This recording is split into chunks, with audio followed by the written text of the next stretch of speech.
The quiet frontier doctor. Sarah Chen looked out through the thick glass window of research station Kepler 442. The distant star cast orange light across the metal corridors where she had worked for 3 years. This place was home now, not just for her, but for 847 people who lived on this remote outpost. The station floated in empty space, far from any major trade routes or military bases. It was built to study strange matter that existed near the edge of human space. Scientists like Sarah came here to learn about the universe. Families came here to start new lives. Children played in the recreation areas while their parents worked. Sarah walked down the main corridor, greeting people she knew well. There was Tom Martinez, who ran the hydroponics bay where they grew food. His wife Lisa taught the 32 children in the station school. Old Mr. Peterson sat in his usual chair, telling stories to anyone who would listen. He had fought in the border skirmishes 20 years ago, before retiring to this peaceful place. "Another quiet day," Tom said as Sarah passed by. "Just the way we like it." Sarah smiled and nodded. Quiet was good out here. Quiet meant safe, but today would not stay quiet. 3 days away, the Zaphirian war fleet moved through dark space. The Zaphirians were a proud species that looked like tall, thin humans with gray skin and large black eyes. They had built their culture around honor and warfare. For generations, they had controlled this region of space. Then the humans came. At first, the Zaphirians watched as human ships passed through their territory. The humans asked permission, paid fees, and followed the rules. They seemed weak and soft. They talked too much about peace and cooperation. But humans kept coming. They built stations like Kepler 442. They brought families and children. They stayed. Commander Zekthul stood on the bridge of the Zaphirian flagship Bloodclaw. His warriors surrounded him, their dark eyes fixed on the displays showing human space. "They spread like a disease," Zekthul said to his officers. "They take what is ours and call it expansion.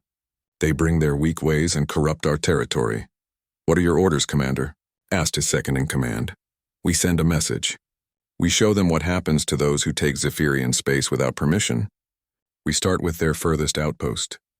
We make them understand." The Zaphirian ships activated their stealth systems and moved toward Kepler 442. Back on the station, Sarah worked late in her lab. She studied readings from the exotic matter collectors, noting strange energy patterns. The data was fascinating, but she was tired. She decided to check on the night shift before going to bed. In the school area, automated systems told bedtime stories to the younger children. The older kids did homework in study groups. Everything was normal and peaceful. Sarah made her way to the command center. Lieutenant Jake Morrison sat at the communications desk monitoring space around the station. He was young, barely out of the academy, and this was his first deep space assignment. "Anything interesting happening out there?" Sarah asked. Jake shook his head. "All quiet. A few automated cargo ships passed through yesterday, but nothing since then. Sometimes I wonder what we're doing way out here." "Important work," Sarah replied. "The research we do here helps everyone back on Earth understand the universe better. And this station proves that humans can live anywhere, even at the edge of known space." Neither of them noticed the small energy signatures moving toward them through the darkness. The Zaphirian attack began at 0347 station time. The first sign was the failure of the early warning sensors. Jake Morrison stared at his displays as contact signals simply disappeared. "That's weird," he muttered, running diagnostics. The second sign was the shield generator shutting down. "Sarah," Jake called out. "Something's wrong with our defenses." Sarah rushed to his station. The displays showed system failures across the board. "This can't be equipment failure. Too many systems at once." Then the first explosions hit. The station shook violently. Emergency lights activated as main power flickered. Through the window they could see bright flashes in space around them. "Red alert," Jake shouted into the communication system. "All hands to emergency stations. We are under attack." The Zaphirian ships dropped their stealth and opened fire with everything they had. Plasma beams cut through the station's hull like hot knives through paper. Missile impacts sent shockwaves through the corridors. Sarah grabbed the emergency communicator. "This is Research Station Kepler 442.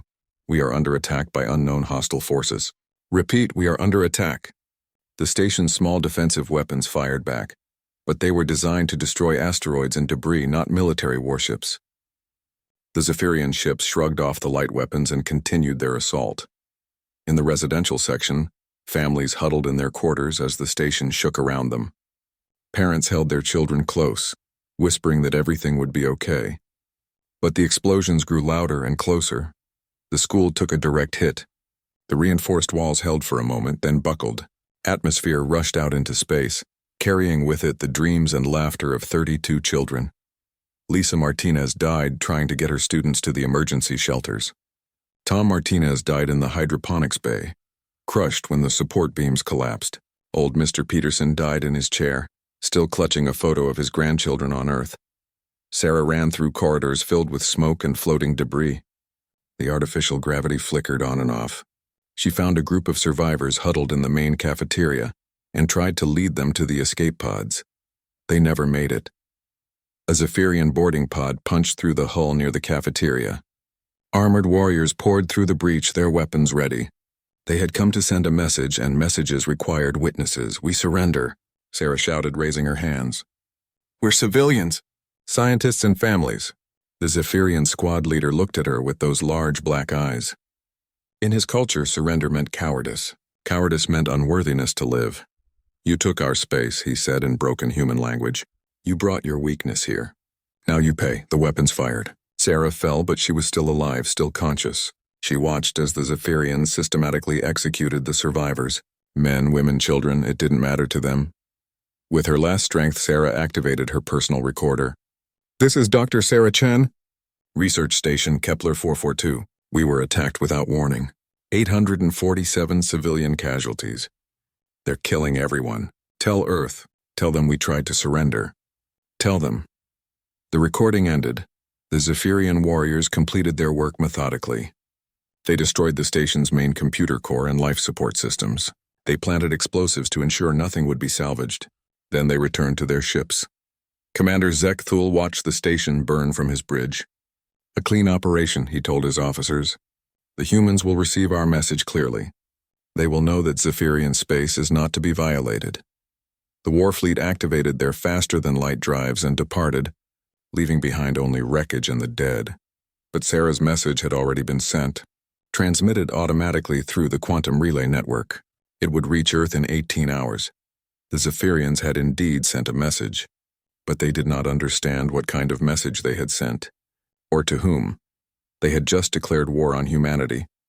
In the cold vacuum of space, Research Station Kepler 442 continued to burn, a small funeral pyre at the edge of human territory. Soon, very soon, there would be a much larger fire burning somewhere else. The message reaches Home Admiral Marcus Rivera was drinking coffee in his office when the priority alert came through. The time was 300 hours Earth Standard. He had been reviewing routine patrol reports from the outer colonies when his secure terminal began flashing red. "Priority 1 message from Deep Space Relay 7, his aide announced through the intercom. "Automated distress signal, sir." Rivera set down his coffee cup. In 30 years of military service, he had seen many distress calls.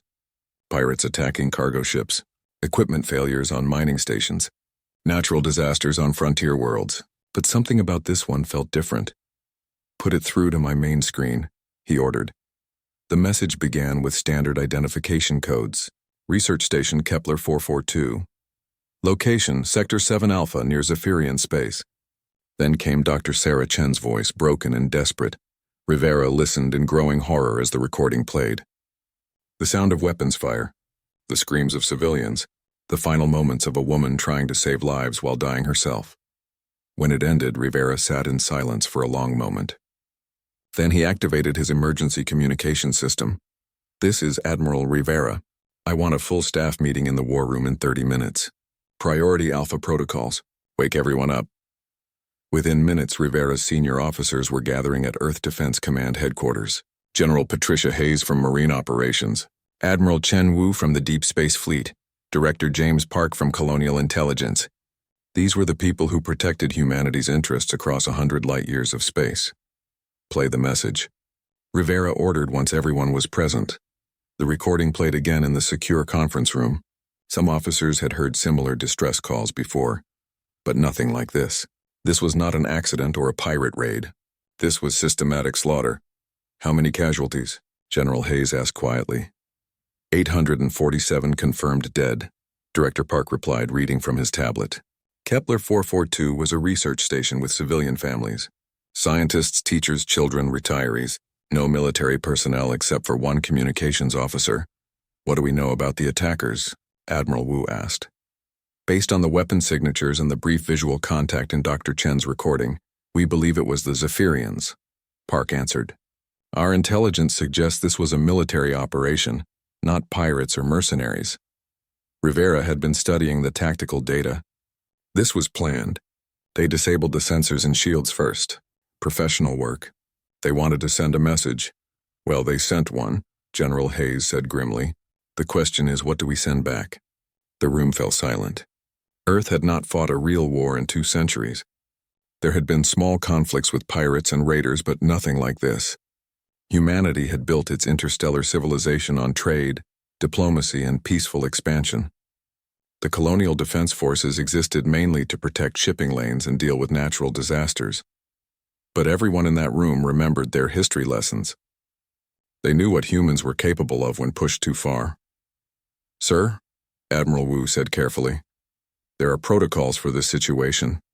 The Terra Defense Protocols, Rivera nodded slowly. Every senior officer knew about the TDPs, but none of them had ever expected to use them. They were created after Earth's last global war, when humanity had finally learned the true cost of total warfare. The protocols were designed to ensure that if humanity ever faced extinction, it would have the tools to survive. Those protocols haven't been activated in 300 years, Director Park pointed out. They've never been needed, Rivera replied. Until now. The Terra Defense Protocols were more than just military plans. They were a complete transformation of Earth's industrial and military capacity. Hidden factories that could build weapons capable of destroying worlds. Ships designed not for exploration or defense, but for absolute warfare. Technologies that had been locked away because they were too dangerous for a peaceful civilization to possess. Admiral, General Hayes said, once we activate those protocols, there's no going back. The whole galaxy will know what we're capable of. Rivera looked around the room at his officers. These were good people who had spent their careers protecting colonists and keeping the peace. They were not warmongers or conquerors. But 847 innocent humans were dead, murdered while trying to surrender.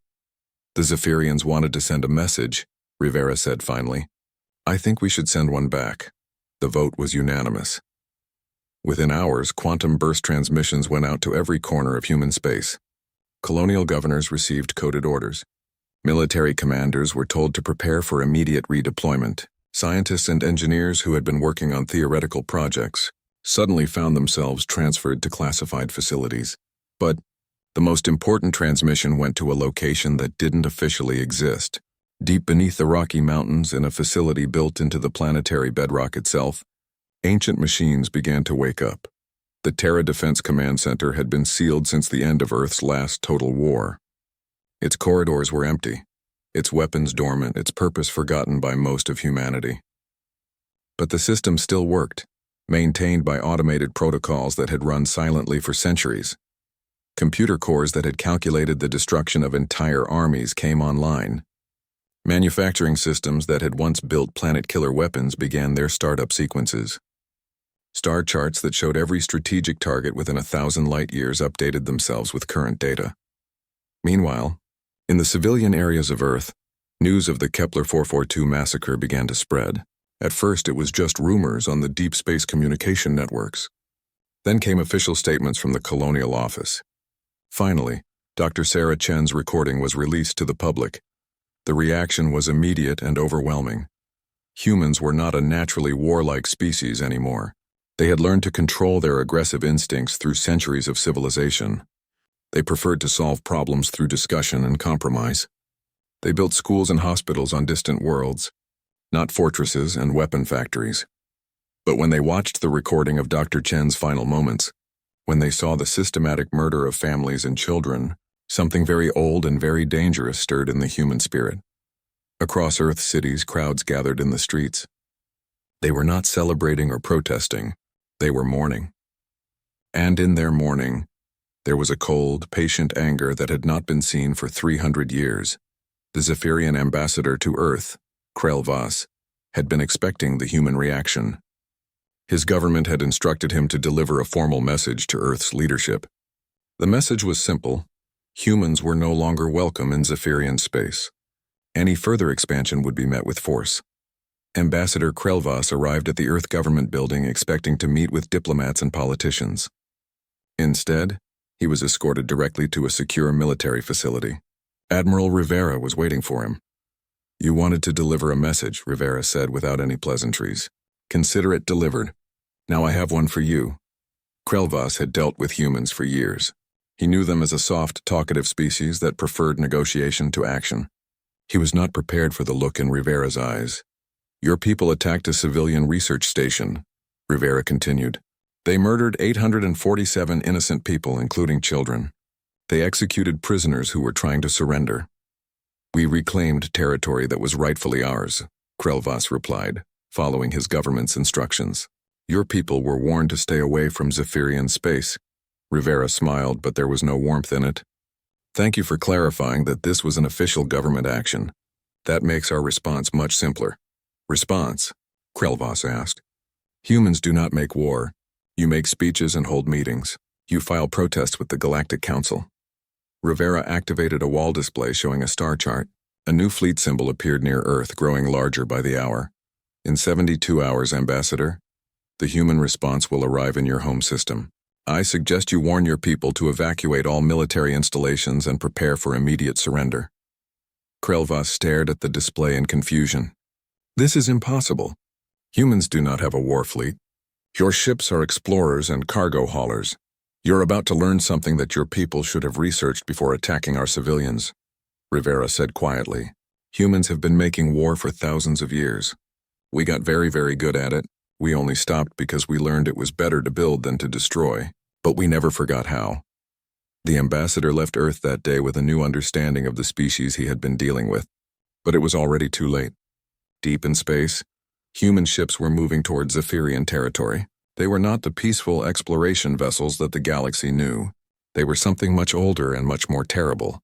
The galaxy was about to remember why humans had once been the most feared species in known space, before they chose to become gardeners instead of warriors. The message was sent. Now came the lesson. The arsenal awakens, 300 kilometers beneath the surface of Earth, in chambers that had not seen human presence for centuries. Lights began to flicker on. The Terra Defense Command Center was waking up from its long sleep. Dr. Elena Vasquez stood in the main corridor, watching as blast doors that weighed thousands of tons slowly opened. She was one of only 50 people on Earth who even knew this place existed. As the Director of Advanced Weapons Research, she had the security clearance to access humanity's most closely guarded secrets. "It's incredible," she whispered to her assistant. "Everything is still functional after all these years." The facility stretched for kilometers in every direction. Massive chambers housed weapons that could crack planets in half. Manufacturing bays contained machines that could build entire fleets in weeks instead of years. Computer systems stored the combined knowledge of humanity's greatest military minds from the age of total war. "Doctor," her assistant said nervously, "are we really going to use all this?" Elena looked at the young man. He had grown up in the peaceful age when humanity's greatest concerns were exploring new worlds and making contact with alien civilizations. He had no memory of what his species had once been capable of. "The Zaphirians killed 800 innocent people," she replied. "They murdered children. Yes, we are going to use all of this." Admiral Rivera arrived at the facility 6 hours after activation. He had never been here before, but he had studied the plans and specifications. Every senior military officer did, as part of their classified education. But seeing it in person was different. "Status report," he ordered as Elena met him at the main entrance.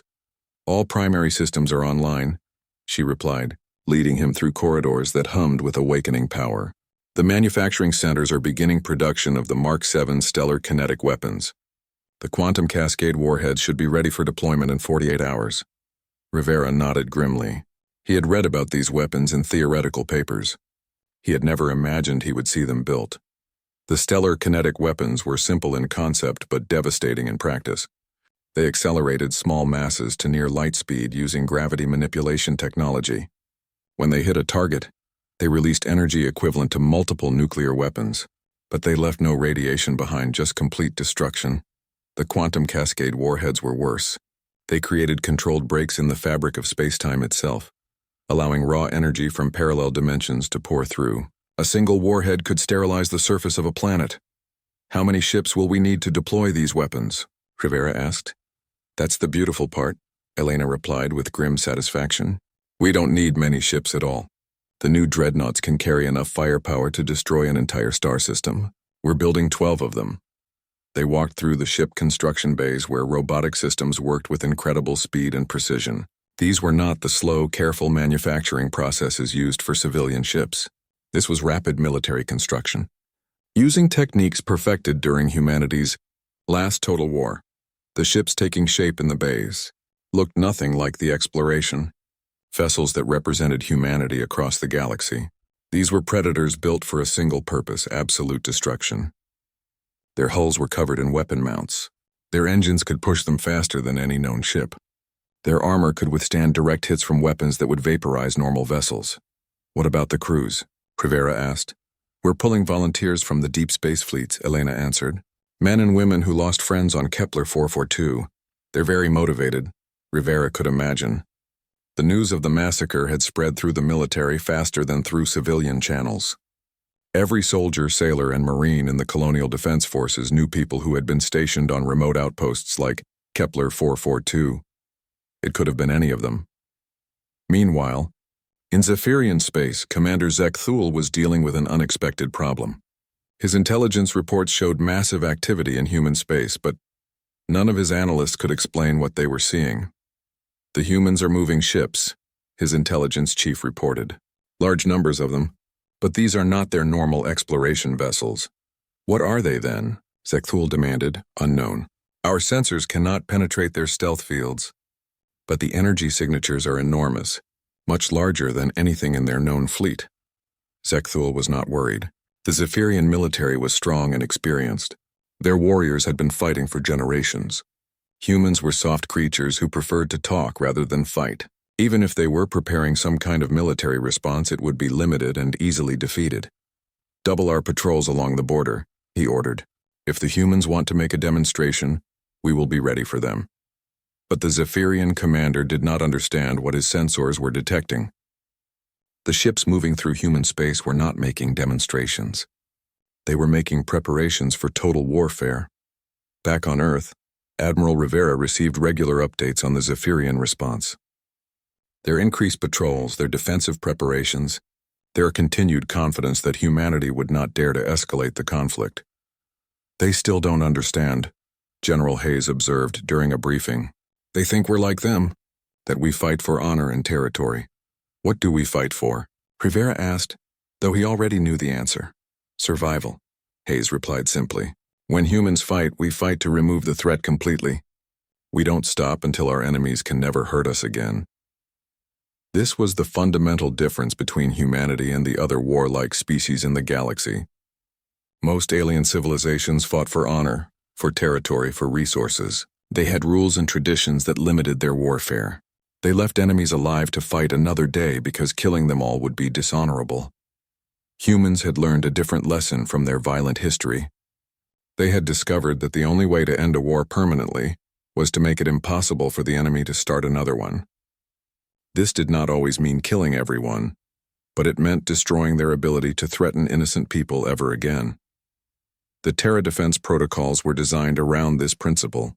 They were not weapons of conquest or intimidation. They were weapons of elimination. 72 hours after the activation order was given, Admiral Rivera stood on the bridge of the dreadnought, Terrible Swift Sword. Around him, 11 other massive warships moved in perfect formation towards Zaphirian space. Each ship carried enough firepower to destroy a planet. Together they carried enough firepower to sterilize an entire star system. But that was not the plan. The plan was much more precise and much more terrifying. Admiral, the communications officer reported, we're receiving a message from the Zaphirian home fleet. They're demanding that we turn back or face destruction. Rivera almost smiled. The Zaphirian home fleet consisted of 200 ships, built for traditional warfare between honorable opponents. Against the human dreadnoughts, they would last approximately 4 minutes. Any response, sir? The communications officer asked. Rivera thought about Dr. Sarah Chen and the 32 children who had died in the school on Kepler 442. He thought about Tom and Lisa Martinez, and old Mr. Peterson, and all the other innocent people who had been murdered for the crime of existing in space that the Zaphirians claimed. "Send them a message," he ordered. "Tell them, you killed our children. Now we remember what we are." The human fleet crossed into Zaphirian space, their weapons powered up and ready. Behind them, more ships were being built in the secret facilities beneath Earth. Weapons that had slept for centuries were being loaded onto vessels, designed for absolute warfare. The galaxy was about to learn a lesson that it had forgotten over the peaceful centuries of human expansion. Humanity had not become weak or soft. They had simply chosen to be gardeners instead of warriors. But when their children were threatened, they remembered how to be monsters. The Zaphirians had wanted to send a message about boundaries and territory. Instead, they had awakened something that should have been left sleeping. In 12 hours, their home system would burn, and the rest of the galaxy would understand that there were some lines that should never be crossed. The reckoning, the Zaphirian home system had been peaceful for 1,000 years. 3 planets orbited the orange star, with Zephyria Prime being the center of their civilization. Billions of Zaphirians lived in the great cities that covered the planet's continents. Orbital stations provided defense and controlled space traffic. It was the heart of an empire that had dominated this region of space for millennia. At 1447 local time, 12 human ships appeared at the edge of the system. Admiral Rivera stood on the bridge of the terrible Swift Sword, watching the tactical displays update with information about Zaphirian defenses. 200 ships in the home defense fleet, 37 orbital weapon platforms, planetary shield generators protecting the major cities. Under normal circumstances, attacking such a well-defended system would require thousands of ships and result in millions of casualties. But these were not normal circumstances. "Sir," the tactical officer reported, "the Zaphirian home fleet is moving to intercept us. They're sending a communication." "Put it through," Rivera ordered. The main screen showed the bridge of a Zaphirian flagship. Commander Zek Thule stood in the center, surrounded by his officers. His large black eyes stared directly at Rivera through the viewscreen. "Human Admiral," Zek Thule said in accented but clear human language, "I am Commander Zek Thule of the Zaphirian Defense Fleet. You have entered our territory with weapons of war. Turn back now or face destruction." Rivera studied the alien commander. This was the being who had ordered the attack on Kepler 442. The one who had decided that 800 innocent humans should die to make a political point. "Commander Zek Thule," Rivera replied calmly. "I am Admiral Marcus Rivera of the Human Terra Defense Fleet. You are responsible for the murder of 847 civilians at Research Station Kepler 442.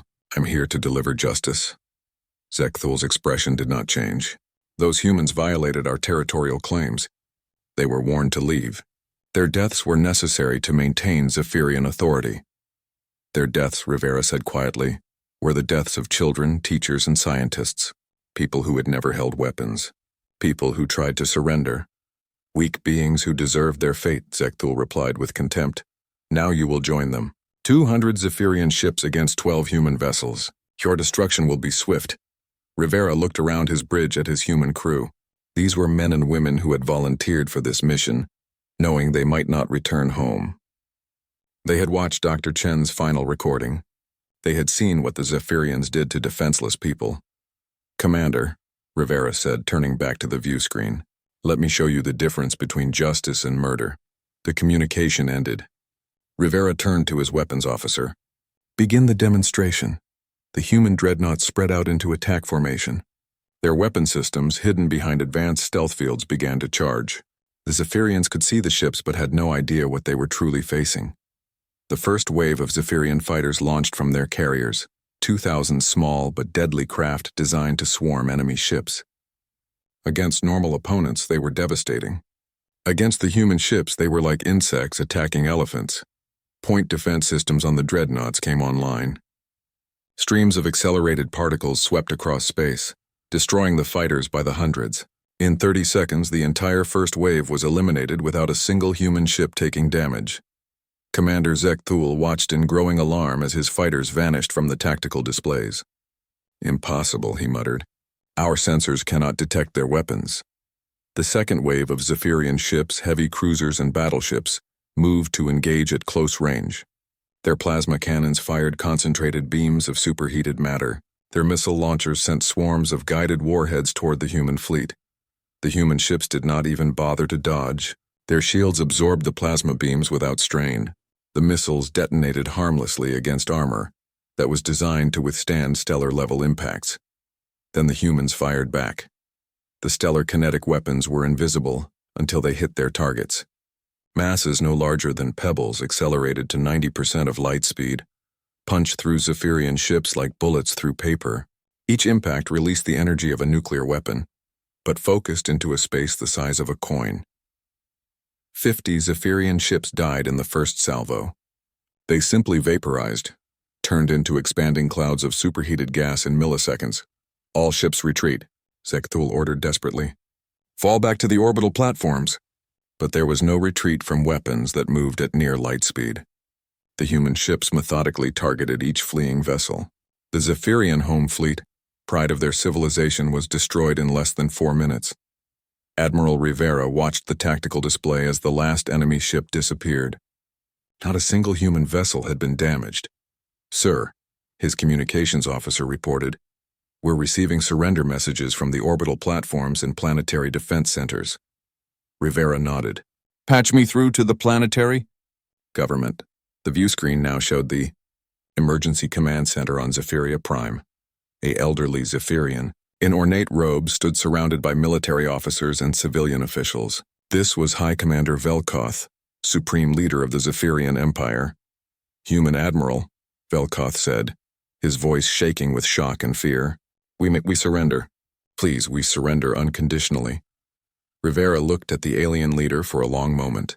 Here was the being ultimately responsible for the Kepler 442 massacre, the one whose policies had led to the murder of innocent humans. "High Commander," Rivera said calmly, "your forces attacked and destroyed a civilian research station. They executed non-combatants who were trying to surrender. They killed children. It was a military necessity," Velkoth stammered. "A territorial dispute. These things happen in war." "No," Rivera replied. "War happens between armies. What you did was mass murder, and now you will learn the consequence of murdering human children." The human fleet moved closer to Zaphiria Prime.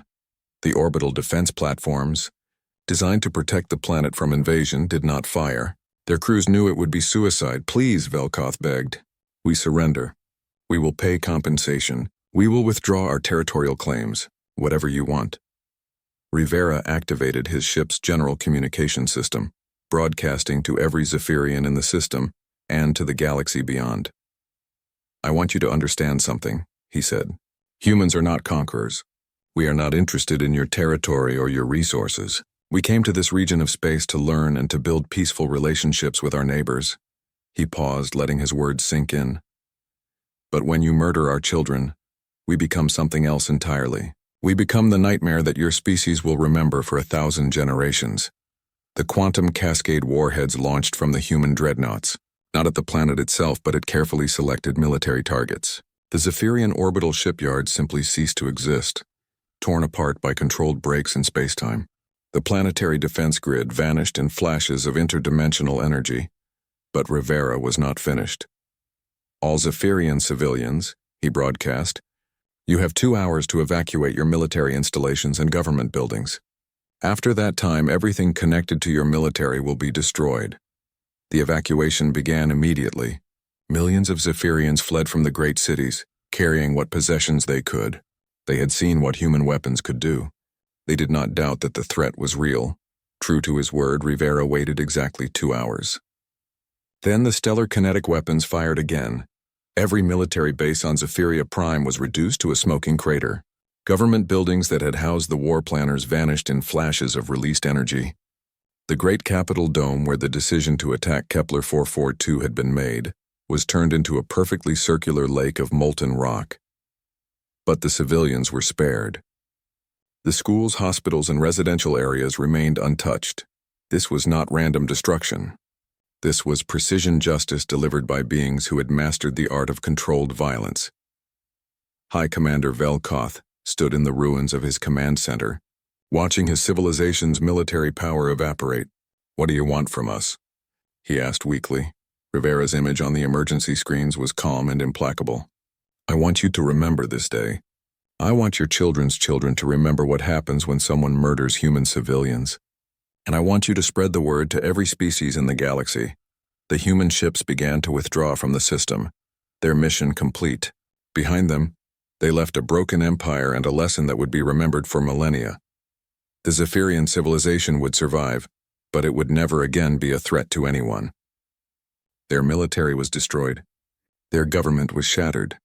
Their pride was broken, but most importantly, their story would spread across the galaxy like wildfire.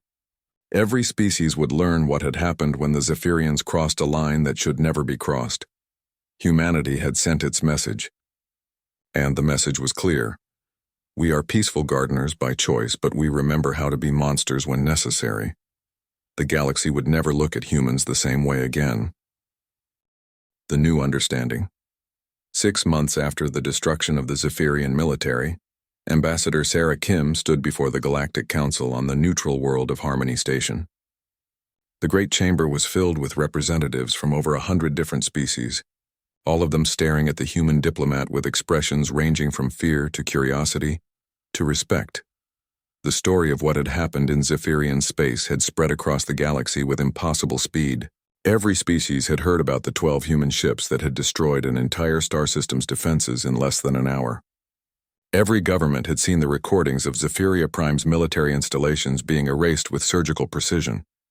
But what impressed them most was what the humans had not done. They had not conquered the Zaphirian worlds. They had not enslaved the population. They had not even demanded territory or resources as compensation. They had simply eliminated the threat and left. "Honored delegates," Ambassador Kim said as she addressed the assembly, "I come before you today to speak about the events in the Zaphirian system and what they mean for all of us." The chamber was completely silent. Even species that were normally enemies sat quietly, waiting to hear what the human would say. For 2 centuries, humanity has been a peaceful member of the galactic community. Kim continued, "We have shared our knowledge freely. We have offered aid to those in need. We have sought to build relationships based on mutual respect and cooperation." The Altarian delegate, a tall being with crystalline features, spoke up. "But you also demonstrated weapons that none of us knew existed. Weapons that could destroy our worlds in minutes." Kim nodded calmly. "Yes, we did. And I want all of you to understand why." She activated a holographic display showing Dr. Sarah Chen's final recording from Kepler 442. The chamber watched in horrified silence as the massacre played out. The systematic execution of civilians. The murder of children who had tried to surrender.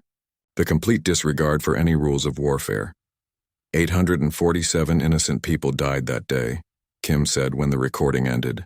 Scientists, teachers, children, elderly retirees. People who had never held weapons. People whose only crime was existing in space that someone else wanted. The Zaphirian delegate, one of the few survivors of their government's leadership, sat with his head bowed. High Commander Velkoth had died of shame and grief 3 months after the attack on his world. His replacement was a younger Zaphirian who understood how badly his people had miscalculated. The human response was proportional, Kim continued. We could have destroyed every Zaphirian world. We could have wiped out their entire species. Instead, we eliminated only their ability to threaten others.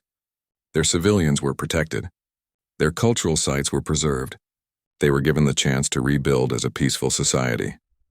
The Corvin delegate, representing one of the galaxy's most aggressive warrior cultures, raised a tentacle. But where did these weapons come from? Our intelligence services detected no advanced weapons development in human space. Kim smiled slightly. That's because we weren't developing them. We were simply maintaining them. These weapons are over 300 years old. They are relics from humanity's last global war, when we nearly destroyed our own homeworld, learning the true cost of total warfare. The revelation sent murmurs through the chamber. Every species had assumed that the weapons were new, proof of a secret human military buildup. The truth was far more frightening. You mean to say, the Altarian delegate asked slowly, that humans have possessed these capabilities for centuries? Yes, Kim replied simply. We have had the power to destroy worlds for longer than most of your civilizations have had interstellar travel. We chose not to use it. We chose to be gardeners instead of warriors. We chose to build schools and hospitals on distant worlds instead of fortresses and weapon factories. The chamber erupted in shocked conversation. Representatives spoke frantically to their aides, sending urgent messages back to their home governments. The implications were staggering. For 2 centuries, they had been dealing with a species that could have conquered the entire galaxy if they had chosen to do so. Instead, humans had shared technology, provided medical aid, and helped resolve conflicts peacefully. They had been voluntarily weak when they could have been devastatingly strong. The hegemony delegate representing a coalition of militaristic species stood up. If humans have always been this powerful, why reveal it now? Why not continue to appear weak? Kim's expression became cold and hard. Because someone crossed a line that should never be crossed. When you threaten our children, we stop pretending to be sheep and remind the galaxy that we are actually wolves. She activated another holographic display, this one showing the current state of human space. New shipyards were visible around Earth and the major colonies. Weapons platforms that had been hidden for centuries now moved openly through human systems. The peaceful exploration fleets were being supplemented by vessels that were clearly designed for warfare. The Terra defense protocols will remain active, Kim announced. We will no longer hide our true capabilities, but we will continue to use them only when necessary to protect innocent life. The session continued for hours, with delegates asking questions about human intentions and capabilities. Kim answered them all with the same calm precision that Admiral Rivera had used when destroying the Zaphirian fleet. Meanwhile, on Earth, Rivera himself was meeting with his senior staff to discuss the new reality they had created. The intelligence reports are coming in from across the galaxy, Director Park announced. Every major government is reassessing their relationship with humanity. Most are being much more cooperative. And the others? General Hayes asked. The hegemony is considering a preemptive strike while they still have numerical superiority, Park replied. The syndicate is offering us tribute to avoid conflict. The Free Traders Guild wants to negotiate exclusive contracts for human technology. Rivera nodded thoughtfully. This was what they had expected. The galaxy's balance of power had shifted permanently. Some species would accept the new reality. Others would try to challenge it. What about the refugees? Admiral Wu asked. The Zaphirian survivors are adapting well to their new circumstances, Park reported. Many of them are actually relieved. Their old government's aggressive policies had made them enemies across the galaxy. Without their military, they can focus on rebuilding as a peaceful society. It was an unexpected outcome. The Zaphirian people, freed from their warrior culture's demands, were discovering that they actually preferred peaceful cooperation to constant conflict. Their scientists and artists, no longer required to serve military purposes, were creating things of beauty and wonder. Sir, General Hayes said quietly, there's something else. The recruitment numbers. Rivera looked at her questioningly. Every branch of the colonial defense forces is seeing massive increases in volunteers, she continued. Young people who watch the Kepler 442 recording want to make sure something like that never happens again. Rivera was not surprised. Humans were a protective species by nature. When they saw innocents threatened, they wanted to stand up and defend them. The new generation of recruits would ensure that humanity always had the strength to protect its people. But there was another effect that was harder to measure. Across human space, in colonies and research stations and trading posts, people walked a little taller. They looked at the stars with different eyes. For 2 centuries, humans had lived with the quiet fear that someone might decide they were weak enough to attack. That fear was gone now. The galaxy knew what humans were truly capable of, and that knowledge was a shield that protected every human settlement. Dr. Elena Vasquez stood in her laboratory on Earth, working on new defensive technologies. The weapons that had destroyed the Zaphirian military were terrifying, but they were also crude by her current standards. She was developing systems that could protect entire worlds from attack without causing massive destruction in return. The goal, she told her team, is to make war impossible, not to make it more devastating. This was the true lesson of the Zaphirian incident. Humanity had proven they could destroy their enemies completely. Now they needed to prove they could protect their friends just as effectively. Across the galaxy, the story of Kepler 442 became legend. It was told in 1,000 different ways by 100 different species, but the core message was always the same. Humans were peaceful by choice, not by weakness. They would share their knowledge and offer their friendship to anyone who approached them with good intentions. But if you threatened their children, they would remind you why they had once been the most feared predators in known space. Admiral Rivera's final log entry became required reading at every military academy in human space. We gave them the stars, and they gave us peace in return. For 2 centuries, that was enough. But some lessons can only be taught once. Today, the galaxy learned that humanity's greatest strength is not our weapons or our technology. It is our willingness to use both without hesitation when innocent lives are at stake. We are gardeners by choice, but we remember how to be monsters when necessary. That memory is what keeps the garden safe. Thank you for watching and comment for next part.